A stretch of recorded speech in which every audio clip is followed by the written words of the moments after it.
uvalela abantu bakhe ngaphandle. Indaba usiyase sofunda kunjani esikoleni? Hamba kahle.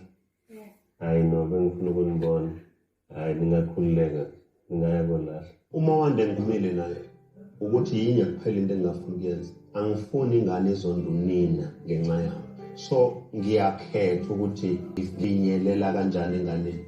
Ngokusibona sihleli sobabili ngilala la kubo lokho kwanele. Lo muntu wayekhulume noma Wande ethi ubaba siyahlukana naye is the same person ekufanele ayokhuluma noma Wande uthi mina nobaba sesihleli. No siyabonga kakhulu ukuthi Hayibo-ke guys, nakho-ke season 8 namkhumbula Mosomangwabe wanted to leave umshado wakhe noMseleko.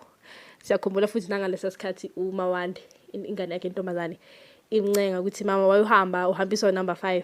Manje uMseleko uthi yena lo otshele umntwana ukuthi siyahlukana akamtshele ukuthi asisahlukani. Manje ingane is caught up between impi yabazali. Hayi ninicabanga ngani ngaleli daba guys? Please subscribe to the channel, please like the video and please comment.